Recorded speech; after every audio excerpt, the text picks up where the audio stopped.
છોકરાઓ ફૂલ course paper સિરીઝની અંદર વધારે એક પેપરનું આજે આપણે સોલ્યુશન છે એ સોલ્યુશન કરશું. રેડી? ચાલો. તો હવે આપણે છોકરાઓ પ્રશ્નની વાત કરીએ તો આપણને 10મા ચેપ્ટરના પ્રશ્નથી શરૂઆત કરી છે આમાં કે નીચેનામાંથી કયા બે હોર્મોન એક સાથે રુધિરમાં ગ્લુકોઝનું પ્રમાણ નિયંત્રિત કરે છે. તો આપણે ગમે ત્યારે ભણાવતા હતા ત્યારે આટલી વાત કરતા કે ભાઈ ચેપ્ટર નંબર 4 અને ચેપ્ટર નંબર 10 આ બે ચેપ્ટરની જો વાત કરીએ તો આ બે ચેપ્ટરમાં તમારે બને તો MCQની તૈયારી કરજો. એટલે દરેકે દરેક પોઈન્ટ આખા ટેક્સ્ટબુકના વાંચી લેવાના છે. કારણ કે આ ચેપ્ટર 4 અને ચેપ્ટર 10 એના થિયરીના પ્રશ્નો ઓપ્શનમાં નીકળવાની શક્યતા પૂરેપૂરી છે, પણ MCQ 4 એ ફરજિયાત હોય. તો આપણે બને ત્યાં સુધી એના MCQમાંથી એક પણ માર્ક ન જાય એવી ટ્રાય કરશું. રેડી? ચાલો. તો આ બધી જ વસ્તુ આપણને અહીંયા IMP પોઈન્ટ્સ તરીકે આપેલી હોય છે. જોઈએ. ચાલો. નીચેનામાંથી કયા બે હોર્મોન એક સાથે રુધિરમાં ગ્લુકોઝનું પ્રમાણ નિયંત્રિત કરે છે? બોલો છોકરાઓ, કયા બે હોય છે? એક હોય છે ઇન્સ્યુલિન અને બીજું કોણ હશે? ગ્લુકેગોન. આ બેના કારણે રુધિરમાં ગ્લુકોઝનું પ્રમાણ જે છે એ નિયંત્રણમાં રહે છે. ચાલો. ન્યુક્લિયોટાઇડ સંયોજનોની વાત કરીએ તો આપણે એના પોલીન્યુક્લિયોટાઇડ બંધારણ વિશે માહિતી આપેલી છે. પોલીન્યુક્લિયોટાઇડનું બંધારણ શું હતું કે તમારી પાસે જે શર્કરા છે એના C1 કાર્બન સાથે કોણ જોડાયેલું હોય છે? તો કે બેઝ. શર્કરાના C5 સાથે કોણ જોડાયેલું હોય છે? ફોસ્ફેટ. એ જ શર્કરાના C3 સાથે ફરીથી કોણ જોડાઈ જશે? તો કે ભાઈ ત્યાં શર્કરા સાથે કોણ જોડાયેલું હોય છે? તો કે બેઝ. શર્કરા સાથે ફરીથી કોણ જોડાયેલું હશે? તો કે ફોસ્ફેટ. પછી આ જ રીતે દરેક વસ્તુ આગળને આગળ ચાલ્યા કરે છે. તો આના આપણે છોકરાઓ આવર્તનીય એકમની વાત કરીએ તો જો આપણને આવર્તનીય એકમ આવી રીતે મળ્યા કરશે. એમાં આ ફોસ્ફેટ છે એ બેય બાજુએ શેનાથી જોડાયેલું છે? શર્કરા સાથે. હવે એ જે ફોસ્ફેટ બંને બાજુએ જે શર્કરા સાથે જોડાયેલું છે ને આ ફોસ્ફેટ, એટલે એ ફોસ્ફેટને બોલવામાં આવે છે ફોસ્ફોડાયએસ્ટરની શૃંખલા. એને આપણે શેના તરીકે ઓળખતા? ફોસ્ફોડાયએસ્ટરની શૃંખલા તરીકે દર્શાવતા. તો આ વસ્તુ આપણને આવી રીતે મળશે.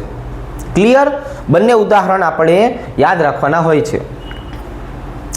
હવે આ જો સેલ્યુલોઝની વાત કરીએ તો સેલ્યુલોઝનું બંધારણ આપણે જોયેલું છે કે ભાઈ સેલ્યુલોઝનું તમે જળ વિભાજન કરશો તો તમને શું મળશે? તો કે જો સેલ્યુલોઝનું જળ વિભાજન છોકરાઓ કરવામાં આવે તો એમાં આપણને અસંખ્ય N જેટલા બીટા ડી ગ્લુકોઝ જોવા મળશે. આને બીજા શબ્દમાં આપણે દર્શાવવું હોય તો આવી રીતે તમે N જેટલા બીટા ડી ગ્લુકોઝના અણુ લેશો તો બીટા ડી ગ્લુકોઝના અણુ વચ્ચે પોલિમરાઇઝેશન પ્રક્રિયા થશે. અને આ જે પોલિમરાઇઝેશન પ્રક્રિયાની વાત કરીએ છીએ એમાં ગ્લાયકોસિડિક સાંકળ બનશે. છોકરાઓ, કઈ ગ્લાયકોસિડિક સાંકળ બને છે? તો કે C1OC4 પ્રકારની બને છે. કઈ બને છે? C1OC4 પ્રકારની ગ્લાયકોસિડિક સાંકળ. અને એનાથી આપણને હવે શું જોવા મળશે? તો કે સેલ્યુલોઝ જોવા મળશે. શું જોવા મળવાનું છે? સેલ્યુલોઝ. તો એનો મતલબ એવો થયો કે ભાઈ અહીંયા માત્ર ને માત્ર બીટા ડી ગ્લુકોઝ આવેલું જોવા મળશે. રેડી? શું જોવા મળશે? Beta D glucose. હવે આપણને અહીંયા જો શું આપ્યું છે? ખાલી જગ્યા ppm ધરાવતા ફ્લોરાઇડ આયર્નનું પ્રમાણ દાંતને ડાઘા પાડે છે. તો આના માટે આપણે શું કરેલું છે? તો કે આના માટે આપણે બે વસ્તુ કરેલી છે. તો આમાં આપણે છોકરાઓ બે વસ્તુ યાદ રાખેલી છે ને? આમાં આપણે શું કરેલું છે? બે વસ્તુ યાદ રાખેલી છે. એક શું હોય છે? 1 ppm અને બીજા નંબરે કોણ આવે છે? 1.5 ppm. બંનેમાં આપણે ફ્લોરાઇડ આયર્નની જ વાત કરેલી છે. ચલો, 1 ppm હોય તો શું થાય છે અને 1.5 ppm હોય તો શું થાય છે? આ બંનેની આપણે વાત કરીએ તો આપણે શીખડાવેલું છે. બોલો છોકરાઓ, 1 ppm હોય તો દાંતનો ઘસારાને અટકાવી દેશે અને 1.5 ppm હોય તો એનાથી શું થશે છોકરાઓ? તો કે હવે ધીરે ધીરે એના ડાઘા પડવાની શરૂઆત થશે. તો આ બંને મૂલ્ય આપણે યાદ રાખશું, 1 ppm અને 1.5 ppm. રેડી? ચાલો, હવે આ જો નીચેનામાંથી છોકરાઓ આપણને માહિતી આવી આપી છે. 298 કેલ્વિન તાપમાને કયા વાયુની પ્રવાહીમાં દ્રાવ્યતા સૌથી ઓછી હશે? તો આ આપણો ભાઈબંધ કોણ થયો છોકરાઓ? તો કે હેનરી. તો આપણને હેનરીનો નિયમ શું સમજાવે છે? તો કે હેનરીનો નિયમ આવું સમજાવે છે, તાપમાન ચલે છે હેનરી અચળાંક અને હેનરી અચળાંક ચલે છે 1/XA એટલે કે દ્રાવ્યતા એના મોલ અંશના સ્વરૂપમાં. કયા સ્વરૂપમાં છોકરાઓ? મોલ અંશના સ્વરૂપમાં. તો હવે આપણે જોવા જઈએ કે જેના માટે હેનરી અચળાંકનું મૂલ્ય ખૂબ જ વધારે છે એની દ્રાવ્યતા કેવી હશે? ઓછી. તો હવે આપણે દ્રાવ્યતાનો ક્રમ લખવો હોય તો શું કહેવાય? તો કે ભાઈ જો સૌથી વધારે દ્રાવ્યતા કોની? સૌથી વધારે દ્રાવ્યતા જોવા જઈએ તો અહીંયા કોણ આવશે? મિથેન. કેમ કે એના હેનરી અચળાંકનું મૂલ્ય જો કેવું છે? સૌથી ઓછું. એના કરતાં આગળ વધીએ તો કોણ આવશે છોકરાઓ? Vinyl chloride. જો એના કરતાં આગળ જઈએ તો કોણ આવશે? Vinyl chloride. એના કરતાં આગળ વધીએ તો કોણ આવશે છોકરાઓ? CO2. અને સૌથી છેલ્લે કોણ જોવા મળશે? આર્ગોન. પણ અહીંયા આપણને હવે જો જરાક પ્રશ્ન શું પૂછ્યો છે, આપણે એક જવાબ ટીક કરવાનો થાય તો આપણે એક જવાબ કયો ટીક કરશું કે સૌથી ઓછી દ્રાવ્યતા કોની હશે છોકરાઓ? તો કે ભાઈ જો સૌથી ઓછી દ્રાવ્યતા આપણને આમની જોવા મળશે, આર્ગોનની. કારણ કે આર્ગોન માટે હેનરી અચળાંકનું મૂલ્ય કેવું આપ્યું છે? મહત્તમ. એટલે અહીંયા આપણો જવાબ કયો ટીક કરવાનો છે? આપણે બી ઓપ્શન. ચાલો એના પછીના પ્રશ્ન વિશે થોડુંક જોઈએ. CuS નો દ્રાવ્યતા ગુણાકારને છોકરાઓ આપણે શું કહેતા હતા? KSP. તો હવે મારી પાસે છોકરાઓ CuS છે, આ સોલિડ અવસ્થામાં છે. હવે હું આને પાણીમાં નાખું છું. જો 11મા ધોરણમાં સંતુલન ચેપ્ટરમાં શીખવાડ્યું હતું. આનું આયનીકરણ કરો એટલે શું થશે? 1 કોપર + 2 એક્વિયસ અને વત્તા શું મળશે છોકરાઓ? 1 સલ્ફાઇડ - એક્વિયસ. તો આમના માટે તમે KSP લખવા જાવ તો 2 આયન છે છોકરાઓ, એટલે S નો વર્ગ જોવા મળશે. શું જોવા મળશે? S નો વર્ગ. તો હવે આપણે CuS ની જલીય દ્રાવણમાં મહત્તમ મોલારિટી ગોતવી હોય તો આપણને આની મોલારિટી કઈ રીતે મળશે? તો કે ભાઈ S બરાબર શું થઈ જશે? વર્ગમૂળમાં KSP. જરાક આ KSP નું વર્ગમૂળ કાઢો જોઈએ, કેટલું આવશે? અહીંયા આપણને ખબર પડી ગઈ કે 10ની -16 છે એટલે 10ની -8 આવશે. તો 6 નું વર્ગમૂળ કેટલું નીકળશે એ મને જરા કહો. એટલે 2.45 આપણને જોવા મળશે ને. તો અહીંયા અમારે લખવું હોય તો હું શું લખી શકું? વર્ગમૂળમાં 6 × 10ની -16 એટલે આપણને જે જવાબ મળે છે છોકરાઓ એ જવાબ આ મળશે. જો આવી રીતના. રેડી? ખ્યાલ આવી જશે? ચાલો, દ્રાવ્ય દ્રાવક પારસ્પરિક ક્રિયાને આધારે નીચેનાને તેમની નોર્મલ ઓક્ટેનમાં દ્રાવ્યતાનો ક્રમ કહેવાનો છે. હવે આપણે આ વસ્તુ તો પહેલેથી શીખડાવેલી છે કે તમારે આદર્શ દ્રાવણ બનાવવું છે. ચાલો ભાઈ, આદર્શ દ્રાવણ એટલે શું? મારે આદર્શ દ્રાવણ બનાવવું છે. આદર્શ દ્રાવણ કઈ રીતે બનશે? તો કે આપણો દ્રાવ્ય કેવો હોવો જોઈએ? તો કે અધ્રુવીય.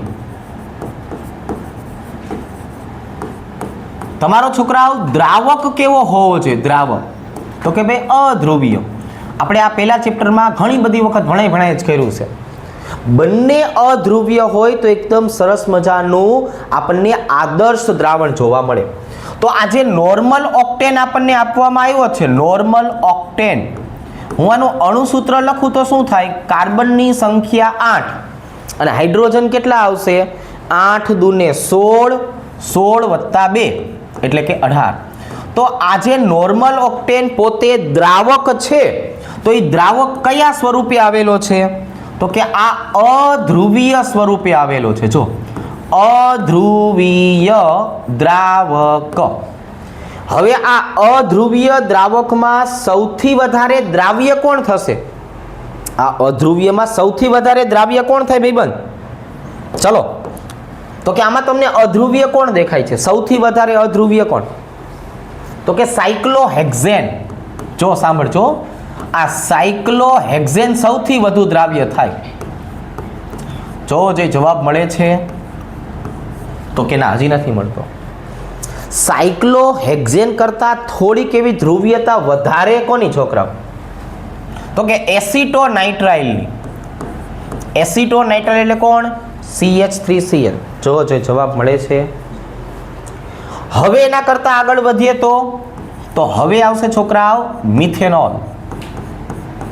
અને સૌથી છેલ્લે કોણ આવશે? KCl.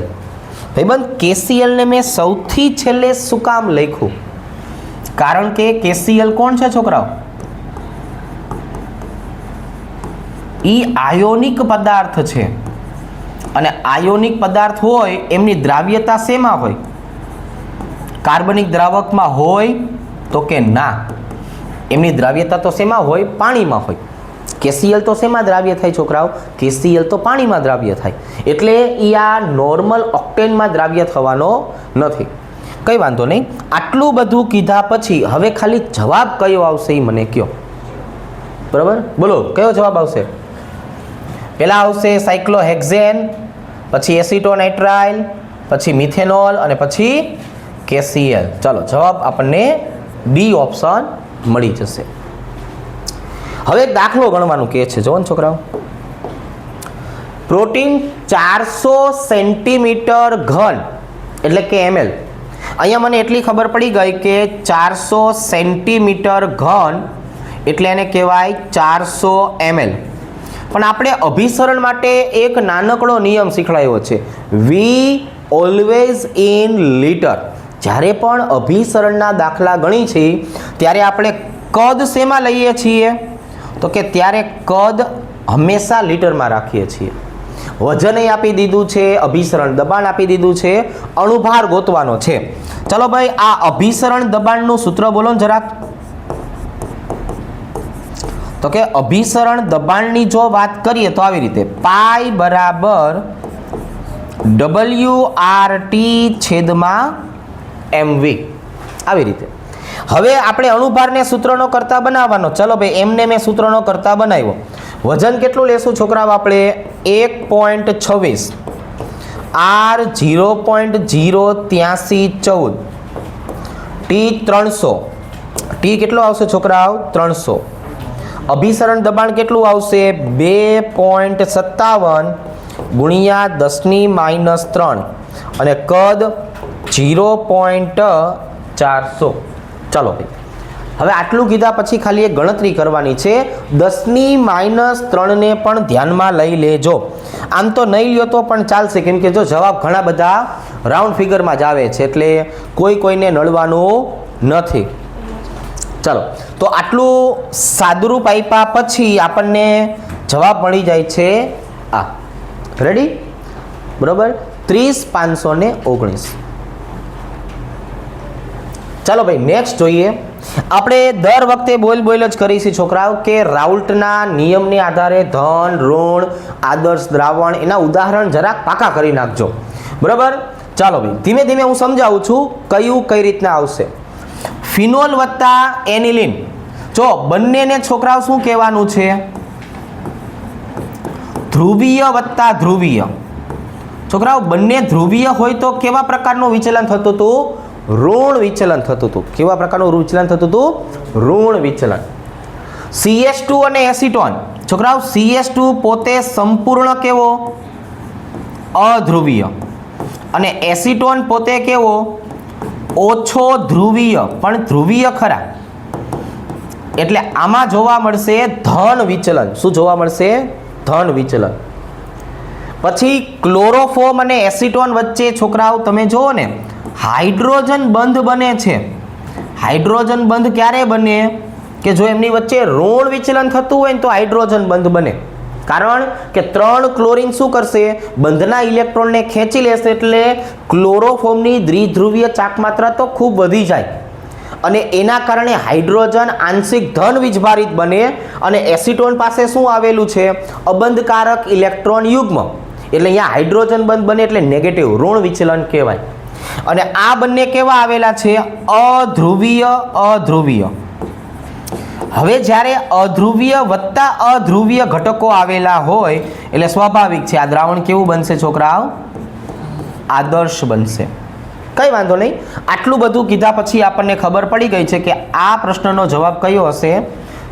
ધન વિચલનમાં CH2 વત્તા એસિટોન. કોણ હશે? CH2 વત્તા એસિટોન. ચાલો ભાઈ, આમાં પાછું થોડુંક સમજાવીએ. આના માટે આપણે છોકરાઓ 3 કન્ડિશન શીખડાવેલી છે. કેટલી કન્ડિશન શીખડાવેલી છે? 3 કન્ડિશન. ચાલો ભાઈ, E external is greater than E cell. અને જ્યાં આપણે E સેલને માનાંક તરીકે કેટલો ધારેલો હતો? 1.1. જો આ હવે તમે બહારથી આપેલા પોટેન્શિયલનું મૂલ્ય વધારે છે. જ્યારે તમે બહારથી આપેલા પોટેન્શિયલનું મૂલ્ય વધી જાય એટલે મોટી બેટરી જોડો તો પ્રક્રિયા ઉલટાઈ જાય. હવે આ શેના તરીકે વર્તવા માંડે છોકરાઓ? વિદ્યુત વિભાજન કોષ બની જાય. વિદ્યુત વિભાજન કોષ બને એટલે પ્રક્રિયા કેવી થશે? ઉલટાઈ જશે. ચલો, પ્રક્રિયા ઉલટાઈ જાય છે. જેના કારણે શું થશે? તો કે હવે જો હું ઇલેક્ટ્રોનની વાત કરું તો ઇલેક્ટ્રોન ક્યાંથી ક્યાં જશે? કોપરથી ઝીંક તરફ જશે. વિદ્યુત પ્રવાહ ઝીંકથી કોપર તરફ જશે. ઝીંક ધાતુનું વજન વધે છે અને કોપરનું વજન ઘટે છે. હવે આ કન્ડિશનને આધારે જેટલું શક્ય હતું ને એ બધું મેં લખાઈ દીધું કે ભાઈ જો આટલું શક્ય બને. હવે તમને એવું કીધું છે કે આમાંથી ખોટું વિધાન કયું છે. જો મેં તમને બધી વસ્તુ લખાઈ દીધી. ઇલેક્ટ્રોનનો પ્રવાહ કોપરથી ઝીંક તરફ વહે છે તો કે ભાઈ હા, એ પહેલું વાક્ય તો કેવું છે? સાચું. ઇલેક્ટ્રોનનો પ્રવાહ ઝીંકથી કોપર તરફ વહે. હવે ઉપર આને સાચું કહીએ એટલે આને પછી શું કહેવું પડે? ખોટું જ કહેવું પડે. ચાલો, વિદ્યુત પ્રવાહ જો લખ્યું છે વિદ્યુત પ્રવાહ ઝીંકથી કોપર બાજુ જાય તો કે આ ભાઈ જાય છે. અને કોપર વિદ્યુત ધ્રુવ પર કોપર ઓગળશે એટલે કે હા, કોપર ધાતુનું વજન કેવું થાય છે છોકરાઓ? ઘટે છે.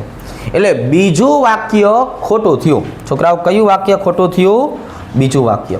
અને બાકીના પ્રશ્નો જો આના પછીના પેપરમાં પૂછાય તો એના માટે તમે આ વસ્તુને પણ યાદ રાખજો કે ભાઈ આ વખતે આવો પ્રશ્ન પૂછ્યો, નેક્સ્ટ ટાઈમ બીજો કોઈ પ્રશ્ન પૂછે. જે પ્રશ્ન પૂછે એના માટેના જવાબ તમને કીધા છે. ક્લિયર? ચાલો, હવે આ જો આપણા સ્વાધ્યાયનો છોકરાઓ પ્રશ્ન મૂકી દીધો છે બેઠે બેઠો. સ્વાધ્યાયનો આપણને આ બીજા નંબરનો પ્રશ્ન આપેલો છે. રિડક્શન કર્તાની પ્રબળતા કહેવાની છે. જો શું કહેવાનું છે? રિડક્શન કર્તાની પ્રબળતા.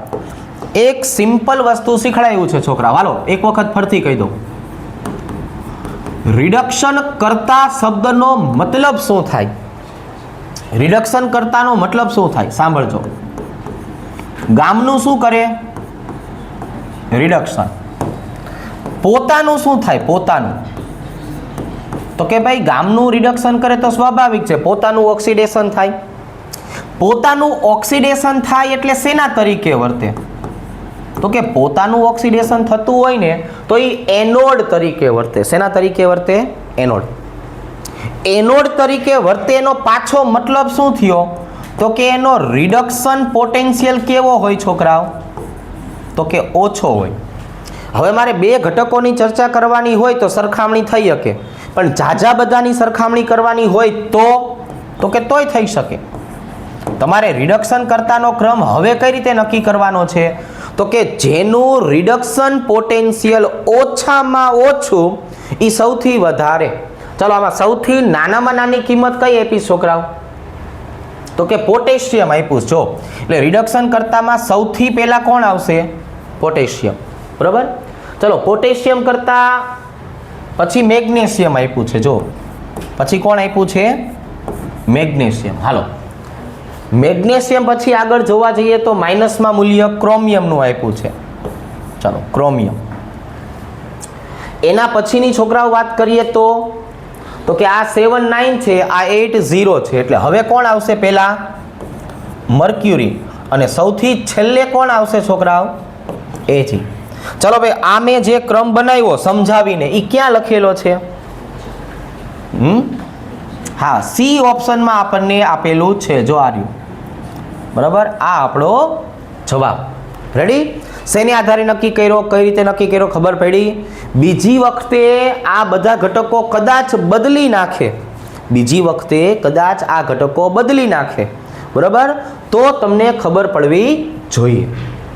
હવે આ પ્રશ્ન છોકરાઓ જ્યારે આપણે ભણાવતા હતા ને ત્યારે શું કહેતા હતા? યાદ કરો ને. તો કે ત્યારે આવું કહેતા હતા. જો કે હાઇડ્રોજન વાયુ વિદ્યુત ધ્રુવ હોવા છતાં ધાતુની જેમ જ વર્તે છે. ચાલો ભાઈ, હાઇડ્રોજન વાયુ વિદ્યુત ધ્રુવ હોવા છતાં વર્તે શેના તરીકે? ધાતુની જેમ. તો એનો મતલબ શું થયો? તો કે એનો મતલબ એવો થયો કે હવે આ તમને કન્ડિશન કઈ આપી છે? તો કે ધાતુ વત્તા વાયુ આપ્યું છે. જો અને ધાતુ વત્તા વાયુ માટે આપણે શું લખાવરાયું? જરાક યાદ કરો ને. લોગ એસા ગુણ્યા કેસા. જો આટલું કરવાથી જવાબ મળી જાય છે કે હજી આગળ જવું પડશે? જો તો અહીંયા આપણે હાઇડ્રોજનનો વીજભાર જોવા જઈએ તો કેટલો? +1. બ્રોમિનનો વીજભાર જોવા જઈએ તો -1. તો એનો મતલબ એવો થયો અહીંયા n નું મૂલ્ય કેટલું થઈ ગયું? 1. કેટલું થઈ ગયું? 1.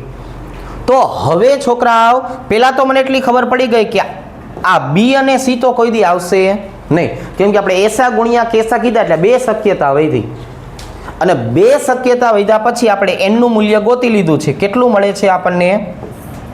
1. કેટલું મળે છે? 1. તો કયો જવાબ થશે છોકરાઓ? તો કે અહીંયા આપણને ડી ઓપ્શન જોવા મળશે. ચલો ભાઈ, હવે દાખલો ગણવાની વાત છે. 0.40 મોલારિટી KCl ના દ્રાવણ માટે વાહકતા આપી દીધું છે. આપણે એકમ જોવાની વાત થઈ છે. મોલર વાહકતા ગોતો. બોલો ને જરાક મોલર વાહકતાનું સૂત્ર. λm બરાબર K ગુણ્યા 1000 છેદમાં સાંદ્રતા.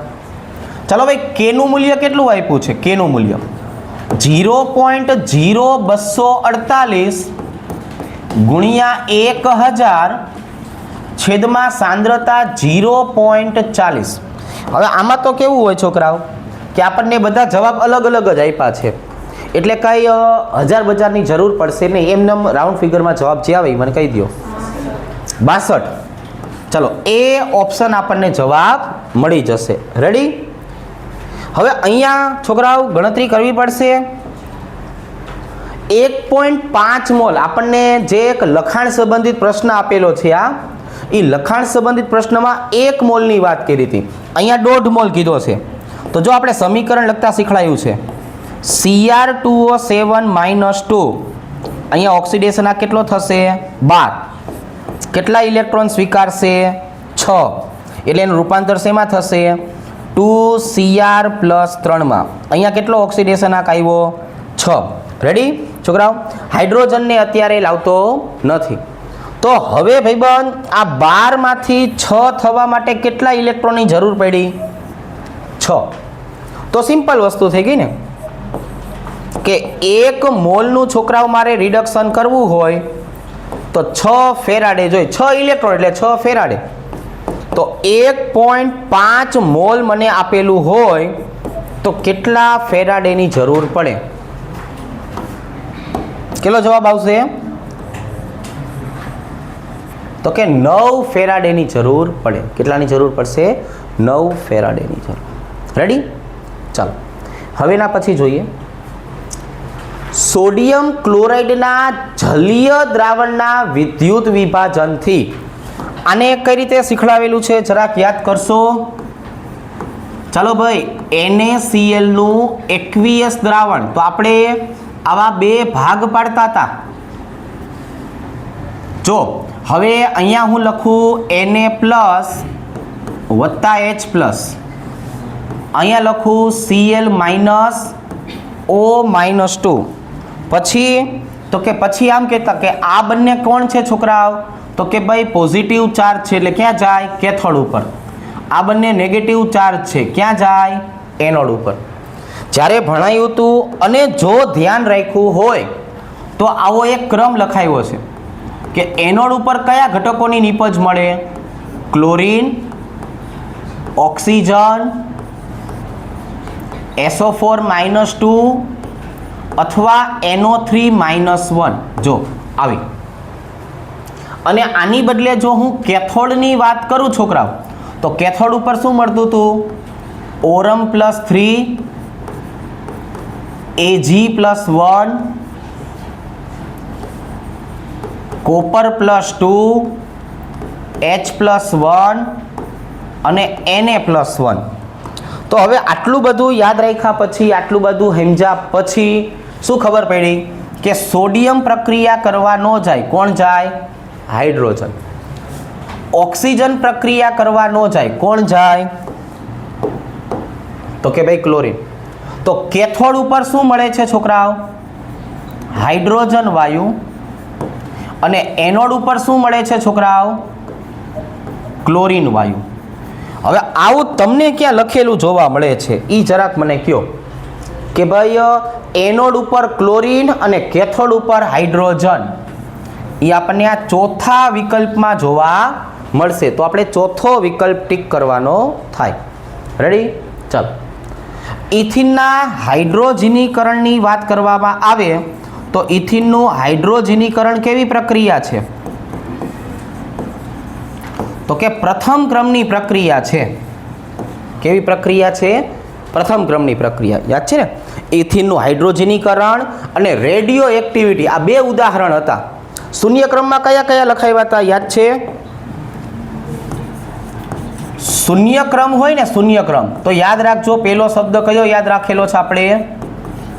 વિષમાંગ પ્રણાલી. એક આ શબ્દ યાદ રાખેલો છે. બરોબર? HI નું સોનાની સપાટી ઉપર વિઘટન અને એમોનિયા હોય તો પ્લેટિનમની સપાટી ઉપર વિઘટન. આ શૂન્ય ક્રમ માટે. અને પ્રથમ ક્રમ માટે જોવા જઈએ છોકરાઓ તો એક આપણે અત્યારે જે વાત કરી એ ઉદાહરણ, અને બીજું કયું? Radioactivity. બરાબર? Radioactivity. રેડોનમાંથી આપણે રેડિયમ બનાવતા, Rn માંથી શું બનાવતા? Ra બનાવતા. તો એ પ્રક્રિયા પણ તમે ધીરે ધીરે યાદ રાખજો. રેડી? ચાલો અત્યારે ખાલી જવાબ ટીક કરવાની વાત કરીએ તો જવાબ કયો આવશે છોકરાઓ? S minus. ચાલો, એક પ્રક્રિયા એના સંદર્ભમાં પ્રથમ ક્રમની છે એટલે આપણે આમ શીખવાડેલું છે. ચાલો ભાઈ, R1 બરાબર K A⁻1 બીના સંદર્ભમાં બીજા ક્રમની છે B⁻2. જો A અને B બંનેની સાંદ્રતા બમણી કરવામાં આવે તો R2 બરાબર K 2A⁻1 અને 2B⁻2. પછી આપણે શોર્ટ મેથડ વાપરતા R2 ના છેદમાં R1 બરાબર જે ફેરફાર હોય એ લખવાનો 2⁻1 અને 2⁻2. ચલો ભાઈ, કેટલો જવાબ આવશે આના સાદુરૂપનો? તો આના સાદુરૂપનો જવાબ આવશે છોકરાઓ 8. એટલે આપણે 8 ટીક કરવાનું થશે. હવે અહીંયા જો આલેખની જો આપણે વાત કરીએ તો આ પ્રથમ ક્રમની પ્રક્રિયામાં જોવા મળતું.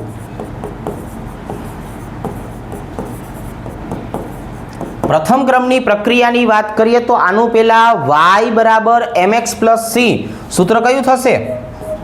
y બરાબર mx પ્લસ c સૂત્રની હું વાત કરું તો જો આવું થશે, log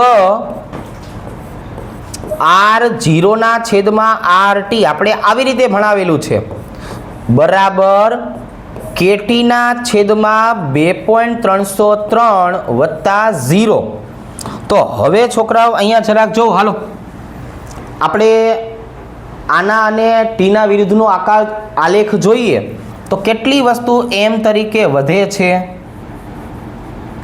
તો કે k ના છેદમાં 2.303 વધ્યું.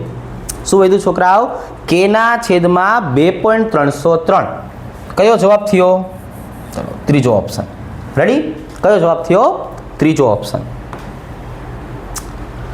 નીચેની પ્રક્રિયાની વાત કરવામાં આવે છોકરાઓ તો આપણે આણ્વિકતામાં આ વસ્તુ સમજાવેલી છે. શેમાં સમજાવેલી છે? આણ્વિકતામાં. કે તમે આની આણ્વિકતા જોવા જાઓ તો 10 અણુ છે એટલે આપણે આણ્વિકતા 10 કહેતા, પણ ખરેખર વાસ્તવિક રીતે જોવા જઈએ તો આ દ્વિતીય ક્રમની પ્રક્રિયા છે. કેવી પ્રક્રિયા છે? દ્વિતીય ક્રમની પ્રક્રિયા છે એટલે બીજો ક્રમ કહેવાય. સક્રિયકરણ ઉર્જાની જો આપણે વાત કરીએ તો પહેલા આખી વસ્તુ આપણે કેમ સમજાવેલી છે યાદ કરો ને જરાક. ET બરાબર ER વત્તા EA. જો આવી રીતે મૂળ સૂત્ર આવું છે. ET એટલે શું થશે છોકરાઓ? થ્રેશોલ્ડ એનર્જી, દહેલીજ ઉર્જા. ચાલો અહીંયા ER એટલે શું થશે? પ્રક્રિયા કરતી સ્પીસીસ, સ્પીસીઝની ઉર્જા. અને હવે EA બરાબર શું થશે? EA બરાબર સક્રિયકરણ ઉર્જા થશે છોકરાઓ. EA બરાબર શું થશે? સક્રિયકરણ ઉર્જા. તો હવે તમે EA ને સૂત્રનો કરતા બનાવો તો સ્વાભાવિક છે ET માઇનસ ER. તો તમને ET માઇનસ ER ક્યાં લખેલું જોવા મળે છે? બીજામાં જોવા મળે છે ને, દહેલી ઉર્જા માઇનસ પ્રક્રિયા કરતી. બીજે ક્યાંય કંઈ સાચું પડતું એવું નથી ને, કેમ કે બધી જગ્યાએ સક્રિયકરણ ઉર્જા. છેલ્લે શું લખ્યું છે આ? પણ અહીંયા નિશાની ભાંગાકારની આપી છે. કોની આપી છે? ભાંગાકારની. એ શક્ય નથી. પરમાણ્વીય ક્રમાંક 30 ધરાવતા પરમાણુના જલીય દ્રાવણમાં દ્વિસંયોજક આયન શબ્દ વાપરો છે. ભાઈબંધ Z બરાબર 30 કોનો છે? આ તો જાણીતો છે, ઝિંક. શું લખતા હતા આપણે? Argon complete 3D10 4s2. હવે દ્વિસંયોજક એટલે ઝિંક પ્લસ 2 છોકરાઓ. ઝિંક પ્લસ 2 એટલે શું થાય? તો કે જો આર્ગોન કમ્પ્લીટ 3D10 4s0. સ્વાભાવિક વસ્તુ છે D10 એટલે n બરાબર 0 તો મ્યુ બરાબર 0.0 જવાબ આવે. કયો જવાબ આવે? 0.0. જો ને આવું તમને ક્યાં જોવા મળે છે? આજે આપણે શબ્દ વાપરો એ. ચાલ અહીંયા હવે આ વસ્તુ તમે ક્યાં જોયેલી છે? એલ્યુમિનિયમ ટ્રાઇમિથાઇલ અને TiCl4 આ બે જે ભેગા થાય ને આને બોલવામાં આવે છે કાર્બ ધાત્વીય સંયોજન. શું બોલવામાં આવે છે? કાર્બ ધાત્વીય સંયોજન. અંગ્રેજીમાં શું બોલાય આને? ઓર્ગેનો મેટાલિક સંયોજન, ઓર્ગેનો મેટાલિક કમ્પાઉન્ડ. હવે આજે બંધારણની જે આપણે વાત કરી છે ને છોકરાઓ, એને જિગલર નાટા ઉદ્દીપક કહેવાય. શું કહેવાય? જિગલર નાટા ઉદ્દીપક. ચોથા ચેપ્ટરમાં જોયું છે કે પાંચમા ચેપ્ટરમાં આનું લખાણ? મને જરાક કોમેન્ટ કરીને કહેજો. બરાબર? આનો ઉપયોગ થાય છે પોલીઇથિલિન બનાવવા માટે. પોલિમરની બનાવટમાં વપરાય. શેના માટે વપરાય? પોલિમર સંયોજનોની બનાવટમાં. ચોથા ચેપ્ટરમાં જોયું છે કે પાંચમા ચેપ્ટરમાં કયાના લખાણમાં જોયેલું છે, કયાના આઈએમપી પોઈન્ટ્સમાં જોયેલું છે, કમેન્ટ કરીને કહેજો. ચલો, કાંસુની આપણે વાત કરીએ છોકરાઓ, ઘણી બધી વખત આવેલું છે. આની આપણે સંધિ છૂટી પાડતા શીખડાવેલું છે. કા વત્તા શું. કા એટલે કોપર, શું એટલે એસએન. તો કોપર અને એસએન જેમાં આવેલું હોય એને આપણે કાંસુ તરીકે ઓળખીએ છીએ. રેડી? ચાલો, નીચેનામાંથી કયાની, છોકરાઓ ખાસ ધ્યાન રાખજો, તૃતીય શબ્દ વાપરો છે. કયો શબ્દ વાપરો છે? તૃતીય. તો સિમ્પલ છે, જો આમાં તમને પૂછાય તો દ્વિતીય અને તૃતીય બે જ પૂછાય. કયા કયા પૂછાય? દ્વિતીય અને તૃતીય, બે પૂછાય.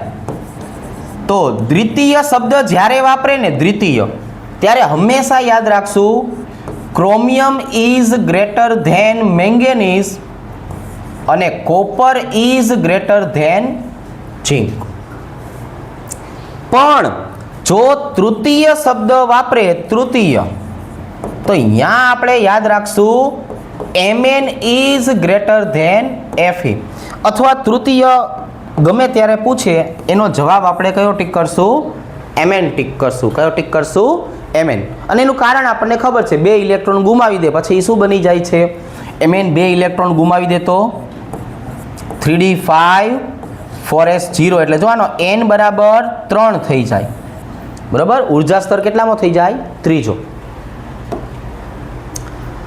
આ પ્રશ્ન છોકરાઓ હવે તો ઘણી બધી વખત આપણે કીધેલો છે. પાંચમા ચેપ્ટરના કોઈ પણ પ્રશ્ન આવે સાચો પડવો જોઈએ જ. આ લેસાઇન કસોટીમાં આવે છે, લેસાઇન દ્રાવણ હોય ને એમાં આ બનતું હતું. લેસાઇન દ્રાવણમાં યાદ છે આનું અણુસૂત્ર છોકરાઓ હવે કે એવું બધું? Fe4 FeCN6 3 વખત. જો આ આયર્ન 3 હેક્ઝાસાયનાઇડોફેરેટ 2, આ આયનીકરણ પ્રકારનું IUPAC નામ હતું. કોઈક દીક આપણો ચોપડો ખોલશો ને તો 7મો નિયમ જોવા મળશે. આયનીકરણ દ્વારા બનતા સંયોજનનું IUPAC જે નામ આપણે બનાવ્યું હતું ને છોકરાઓ, ત્યારે આ શીખવાડ્યું હતું. 4 ને 3 7. આ તો ગયા પેપરમાં પણ આવી ગયું છે. EDTA કોના માટે વપરાશે છોકરાઓ? તમે ફાંકો મારો એની કરતાં હું લખી નાખું છું PB. રેડી? ચલો, આ સંકીર્ણ કયા પ્રકારની સમઘટકતા ધરાવે છે?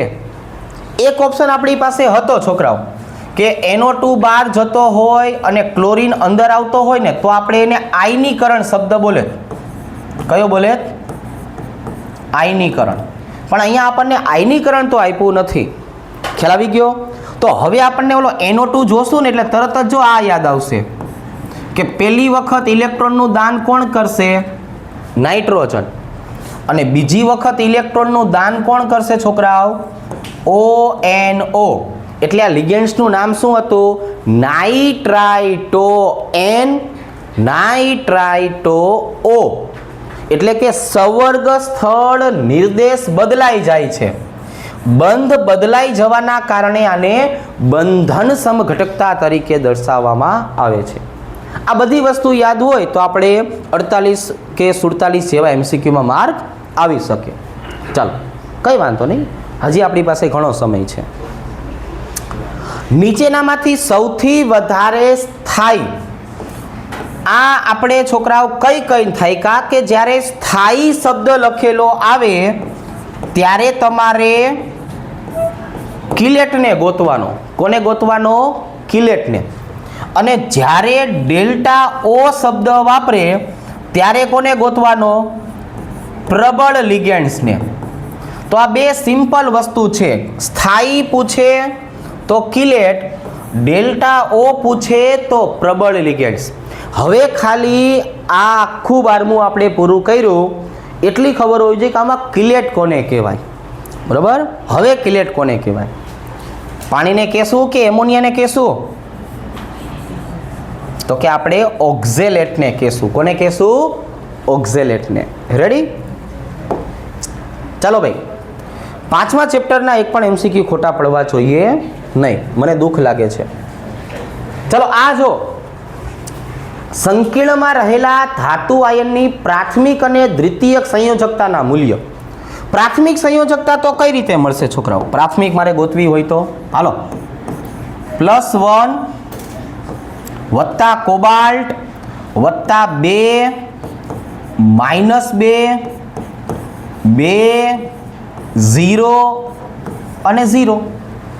આ પ્રાથમિક સંયોજકતા. બોલો ને જરાક, કોબાલ્ટનો જવાબ શું આવશે? 4 માંથી 1 જાય એટલે 3. એટલે કોબાલ્ટ કેવું થઈ ગયું છોકરાઓ? +3. એટલે એની પ્રાથમિક સંયોજકતા કઈ થઈ ગઈ છોકરાઓ? 3. દ્વિતીયકમાં ઓક્ઝેલેટ દ્વિદંતીય છે એટલે એમાંથી 4 તીર આવશે. અને એમોનિયામાંથી કેટલા આવશે? તો કે એમોનિયામાંથી 2 તીર આવશે. એટલે ટોટલ તીરની સંખ્યા કેટલી થઈ? 6.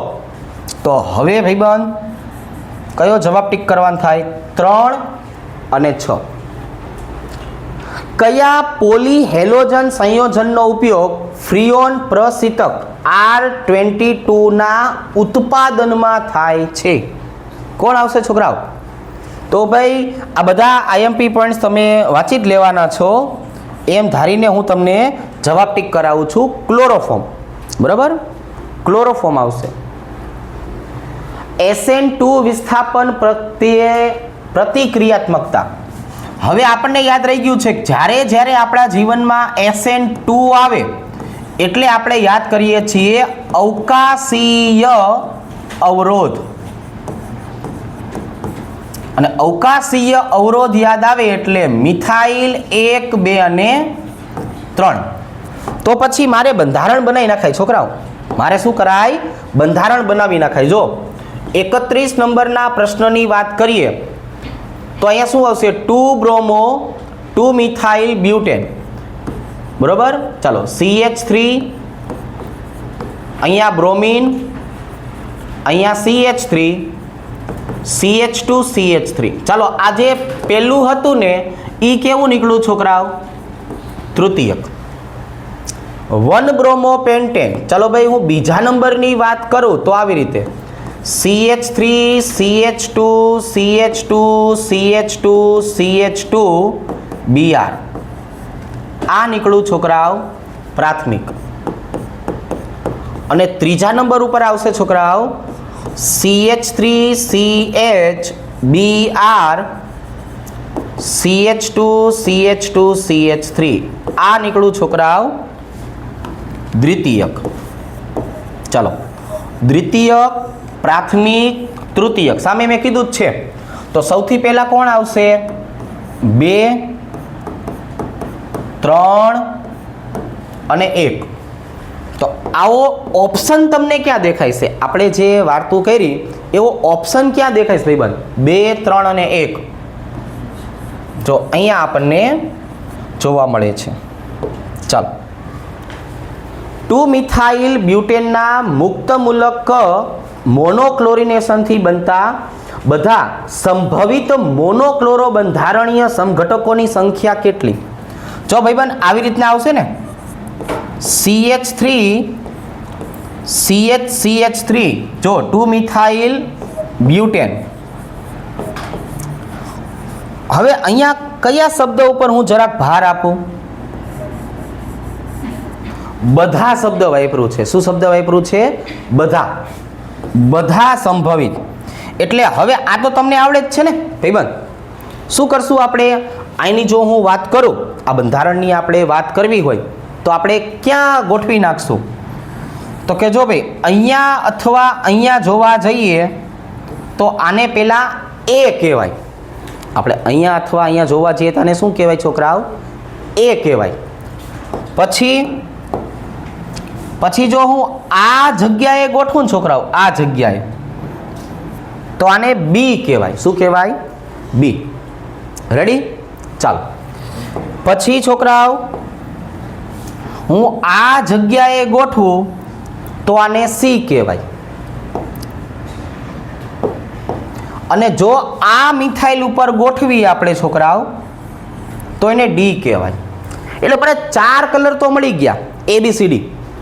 હવે કોઈ વધારાની શક્યતા તમારા મગજમાં આવે છે? ચલો તો હું તમને એક નવું બંધારણ દોરીને પાછો કહું કે માની લો કે હું એની બદલે શું કરું છું છોકરાઓ? ક્લોરીન મૂકું છું. Chlorine CH2 C hydrogen CH3 CH2 અને CH3 જોવો જોઈએ. આ મેં શું કર્યું છોકરાઓ? આજે મેં બનાવ્યું એ શું બનાવ્યું? તો કે જો આ સંયોજકતા કઈ આવી છોકરાઓ? ClCH2 વાળી. ધ્યાન રાખજો છોકરાઓ. આ સંયોજકતા કઈ આવી છોકરાઓ? CH3 વાળી આવી. થોડુંક જોવાનું છો તમારે. આ સંયોજકતા કઈ આવી છોકરાઓ? ઇથાઇલ વાળી. અને હવે અહીંની વાત કરીએ છોકરાઓ, કયો કલર બાકી રહ્યો? લાલ. તો અહીંની જો હું વાત કરું તો કઈ સંયોજકતા આવી? હાઇડ્રોજન. શું ખબર પડી? શું ખબર પડી? મને એવી ખબર પડી કે હવે આ કાર્બન રહ્યો ને છોકરાઓ, એ કિરાલ બની ગયો. શું બની ગયો છોકરાઓ? કિરાલ કાર્બન બન્યો. જુઓ 4 4 સંયોજકતા અલગ થઈ. તો જ્યારે કિરાલ શબ્દ આવે ને એટલે મહેરબાની કરીને આવું યાદ રાખજો કે ડેક્સ્ટ્રો વત્તા લીવો બને. જ્યારે કિરાલ શબ્દ આવે ત્યારે શું યાદ રાખશું? ડેક્સ્ટ્રો વત્તા લીવો આવે. તો એનો મતલબ એવો થયો, એક બંધારણ તો હતું જ, હજી એનું લીવો અથવા ડેક્સ્ટ્રો બનશે. તો મારે ભાઈબંધ જ્યારે જવાબ ટીક કરવાનો થાય ત્યારે 4 આ ABCD વાળા અને એક કોણ આવશે? પ્રકાશીય. શું આવશે છોકરાઓ? 4 વત્તા 1 કોણ આવશે છોકરાઓ? ફૂદડી વાળું. એટલે ટોટલ આપણો જવાબ 5 થશે. હું ક્યારે 5 ટીક કરીશ? બધા સંભવિત શબ્દ વાપરો હોય ત્યારે. એટલે અહીંયા છોકરાઓ આપણે 5 જવાબ ટીક કરવાનો થશે. રેડી? તો આવ્યા હોય ને આવો એકાદો પ્રશ્ન તમારી નજરમાં આવી જાય તો સારું, કંઈ વાંધો નહીં. ચલો ભાઈ, ફિનાઇલ આઇસોપેન્ટાઇલ ઇથરનું IUPAC નામ આપણે બનાવવું છે. એટલે મને પહેલાં એટલી તો ખબર પડી ગઈ કે ભાઈ ફિનાઇલ છે એટલે અહીંયા તો કોણ આવશે? ચલો બેન્ઝીન ચક્ર. આઇસોપેન્ટાઇલ એટલે છેલ્લેથી બીજા કાર્બન ઉપર એક શાખા. ચલો CH2 CH2 CH CH3 CH3 જોવો જોઈએ 5 કાર્બન થઈ ગયા. દેખાય છે? હા પાડો. 5 કાર્બન છે બની ગયા. ઓકે. હવે આપણે ભાઈબંધ નંબર ક્યાંથી આપી દેશું? 1 2 3 અને 4. ચાલો હવે આનું છોકરાઓ IUPAC નામ બોલો. શું બને છે? 1-ફિનોક્સી 3-મિથાઇલ બ્યુટેન. એવું ક્યાંય દેખાય છે? તો એ ન જોતા હો. હા બોલો. હવે બીજું એ કંઈ બનાવવું છે? 3-મિથાઇલ 4 કાર્બન છે એટલે બ્યુટોક્સી બેન્ઝીન. આવું ક્યાં દેખાય છે? ક્યાં દેખાય છે? Okay, very good. હવે એના પછીનું બંધારણ છે એની વાત કરીએ. ફિનોલમાં છોકરાઓ, જો હું ફિનોલ શબ્દની વાત કરું તો મને એટલી ખબર પડશે ને કે અહીંયા દ્વિબંધ આવેલા છે અને ઓક્સિજન ઉપર શું આવેલું છે? અબંધકારક ઇલેક્ટ્રોન યુગ્મ. તો હવે અહીંયા શબ્દ વાપરો છે કાર્બનનું સંકરણ. છોકરાઓ, તો કોઈ પણ કાર્બન તમે ચકેડાનો લઈ લ્યો એટલે સ્વાભાવિક એનું સંકરણ કયું થાય? sp2 થાય. ચાલો sp2 સંકરણ થાય એટલે આ બે ઓપ્શન તો નીકળી ગયા. તો ફિનોલની અંદર મને શું જોવા મળશે? આ શેમાં જોવા મળે છે? યાદ છે કંઈ? મોટો બંધકોણ ઈથરમાં જોવા મળે. બેય બાજુએ શું આવેલી હોય? મોટી મોટી શૃંખલા, એટલે અપાકર્ષણના કારણે બંધકોણ ઈથરમાં વધે. ખ્યાલ આવી ગયો? આ જ વસ્તુ આપણને આપ્યું હોય અને sp3 સંકરણ કીધું હોય તો શું સમજવાનું? આલ્કોહોલ. શું સમજવાનું? આલ્કોહોલ. રેડી? ચાલો નેક્સ્ટ. હવે આ પ્રશ્ન છોકરાઓ આમ જ્યાં પણ દેખાય ને ત્યાં સીધો જવાબ ટીક થઈ જવો જોઈએ, પણ એકવાર બંધારણ દોરી લેજો. ચાલો CH3 CH3 ચાર શરત લખાવીને થાય કાંઈ છોકરાઓ, અને એવું કીધું છે કે આવો પ્રશ્ન પૂછાય જ. બરોબર? આવો પ્રશ્ન શું થાય? પૂછાય જ. કઈ ચાર કન્ડિશન હતી? બેય બાજુએ પ્રાથમિક શૃંખલા હોય તો નાની શૃંખલા સાથે હેલોજન, એક બાજુએ વધારે સ્થાયી કાર્બોકેટાયન હોય તો જો આ તૃતીયક કાર્બોકેટાયન બનાવશે, આ પ્રાથમિક કાર્બોકેટાયન બનાવશે. તો હેલોજનને ક્યાં મુકાય છોકરાઓ? વધારે સ્થાયી કાર્બોકેટાયન પાસે. બરાબર? આ બીજી કન્ડિશન. દ્વિતીયક હંમેશા આલ્કોહોલ બનાવે અને ફિનાઇલ રિંગ હંમેશા ફિનોલ બનાવશે. હવે જે કહેવાનું હતું એ મેં કહી દીધું. બોલો જવાબ. કયો જવાબ આવશે? કયો આવશે? ચોથો જવાબ. બરાબર? વધારે સ્થાયી હોય એની સાથે જોડાય. ઓર્થો અને પેરા નાઇટ્રોફિનોલના સમઘટકો બંનેના ઉત્કલન બિંદુઓ નજીકના હોય તો એને નોખું પાડવા માટે શું વપરાય? એમના માટે આપણે નિસ્યંદન પ્રક્રિયા વપરાય. કઈ પ્રક્રિયા વપરાય? નિસ્યંદન. નિસ્યંદનથી અલગ કરી શકાય. ચલો નીચેનામાંથી કયું સંયોજન છોકરાઓ પીકે નું મૂલ્ય સૌથી વધારે ધરાવશે? પહેલા હું તમને દોરીને સમજાવી દઉં. બંધારણ હંમેશા દોરી લેવાના, એમનો આઈડિયા આવી જાય પણ આપણે એવી હળી કરતા નથી.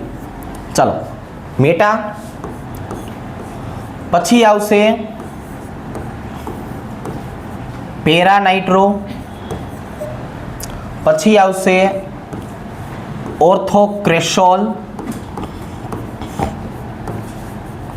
અને એના પછી આવશે છોકરાઓ એકલો ફિનોલ. તો હવે આપણે પીકે ની વાત કરીએ તો શું થયું? એસિડિકતા ચલે છે 1/PKa. જેની એસિડિકતા વધારે હશે ને, વધારે, એના પીકે નું મૂલ્ય કેવું હશે? ઓછું. અને જે સૌથી નિર્બળ હશે ને, નિર્બળ, એના માટે પીકે નું મૂલ્ય કેવું હશે? સૌથી વધારે. તો હું તમને ખાલી એટલું કહી દઉં કે આ કોણ છોકરાઓ? સૌથી પ્રબળ એસિડ. અને આ કોણ છોકરાઓ કે જેમાં ઇલેક્ટ્રોનનું દાન થાય છે? તો આ આવશે સૌથી નિર્બળ એસિડ. તો હવે મને આઈડિયા આવી ગયો કે આનું પીકે સૌથી ઓછું, આનું પીકે સૌથી વધારે. તો હવે આપણે જેને સૌથી વધારે પીકે કીધું છે એ કોણ બની જશે? ઓર્થોક્રેસોલ બની જશે. કોણ બની જશે? ઓર્થોક્રેસોલ. સિન્નેમાલ્ડીહાઇડમાં હાઇડ્રોજન પરમાણુની સંખ્યા કેટલી?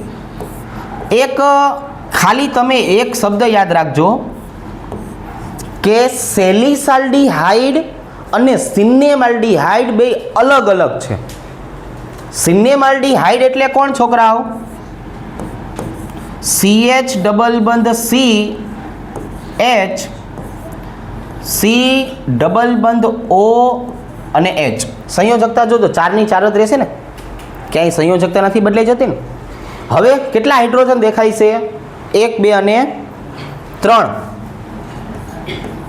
4 5 6 7 8. ભાઈબંધ આ 8 હાઇડ્રોજન મને સિન્નેમાલ્ડીહાઇડમાં દેખાણા.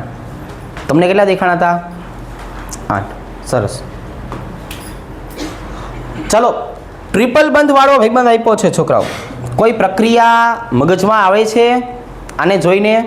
કઈ વાંધો નહીં, હજી તો ઘણી વાર છે, બહુ ચિંતાનો વિષય નથી, આપણી પાસે પુષ્કળ સમય છે. બોલો છોકરાઓ, પેલા આપણે માર્કોનિકોવના નિયમની હાજરીમાં શું કરશું તો કે ઓછા હાઇડ્રોજન વાળા કાર્બન સાથે OH ને જોડશું. બરોબર છે ને? આ જો અહીંયા હાઇડ્રોજન છે એટલે શું બન્યું?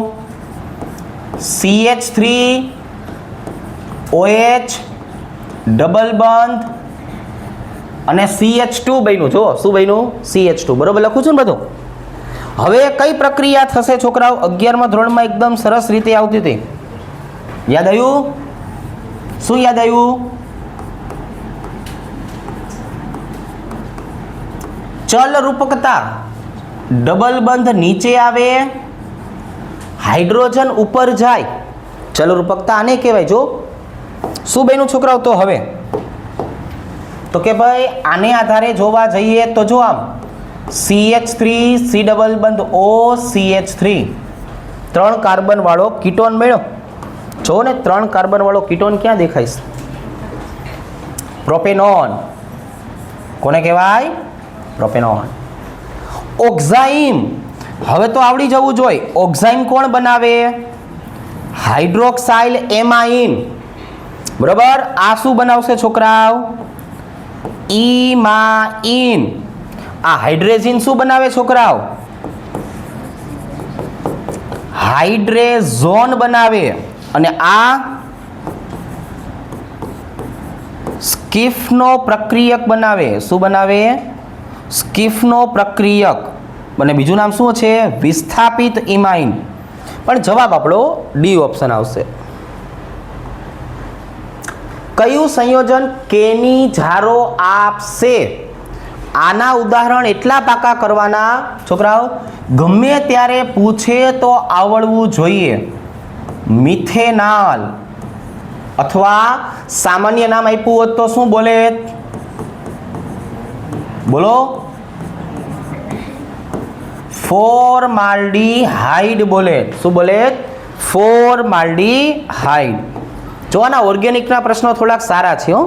બધા ઓર્ગેનિકના પ્રશ્નો તમે ડાયરેક્ટ જવાબ નથી લખી શકો એવા છે. ચાલો ભાઈ, સાયક્લોહેક્ઝિન આપ્યું છે. આમની 3 પ્રક્રિયા શીખડાવીશ તમને. કેટલી પ્રક્રિયા ભાઈબંધ?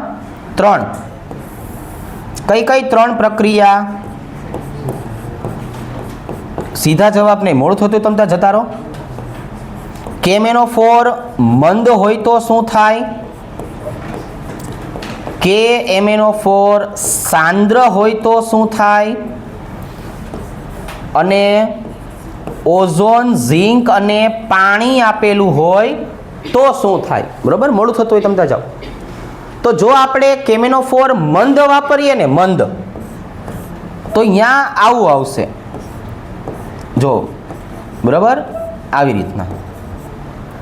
KMnO4 સાંદ્ર વાપરવું હોય ને છોકરાઓ, તો અહીંયા છે ને બંધના અણુ તૂટે. અહીંયા OH આવે, અહીંયા ડબલ બંધથી O આવે, અહીંયા ડબલ બંધથી O આવે, અહીંયા OH આવે. આને છે ને છોકરાઓ 6 કાર્બન વાળું એડિપિક એસિડ કહેવાય. શું કહેવાય? 6 કાર્બન વાળું adipic acid. O my sweet green apple, એવું આપણે સૂત્ર પાકું કરાયું છે. બરાબર. એ પ્રમાણે નિપજ મળશે. અને ઓઝોનોલિસિસ કર્યું હોય ને તો નિપજ સેમ ટુ સેમ. નિપજ કેવી આવશે? Same to same. અહીંયા ખાલી હાઇડ્રોજન આવશે. અહીંયા ખાલી ને ખાલી શું આવશે? હાઇડ્રોજન આવશે, પણ આલ્ડીહાઇડના સ્વરૂપમાં. કયા સ્વરૂપમાં? આલ્ડીહાઇડ. અત્યારે મને જવાબ મળી ગયો છોકરાઓ. કયો આવ્યો હતો? તો કે ભાઈ એડિપિક એસિડ.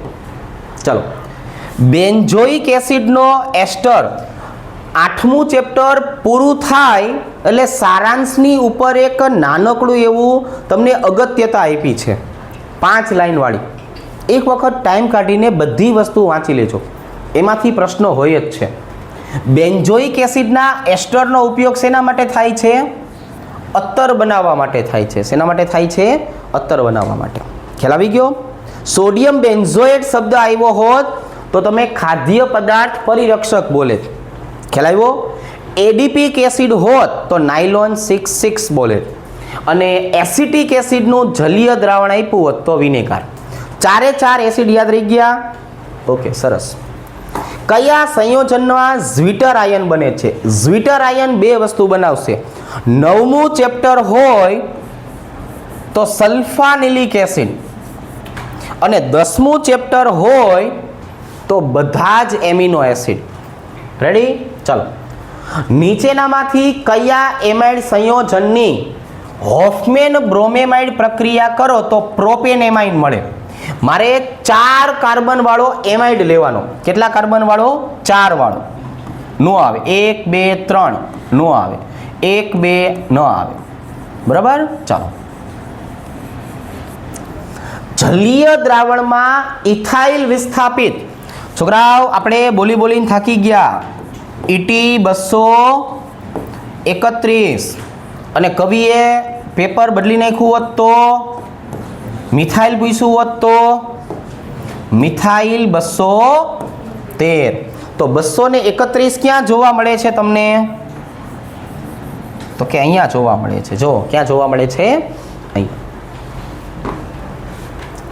નીચેનામાંથી ગાટરમાન પ્રક્રિયક કોણ? ભાઈબંધ, ગાટરમાન શબ્દ વાપરો એટલે કોણ યાદ આવવું જોઈએ? કોપરનો પાવડર યાદ આવવો જોઈએ. શું આવવું જોઈએ? કોપરનો પાવડર. આનું IUPAC નામ લખો ને ત્યારે આને નંબર આપવાનો.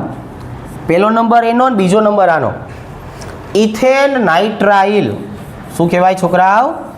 Ethane nitrile. બેન્ઝીન ડાયએઝોનિયમ ફ્લોરોબોરેટ પાણીમાં કેવો છે છોકરાઓ? આમાં અવાજ આવશે, શાંતિ તૈયારી કરો.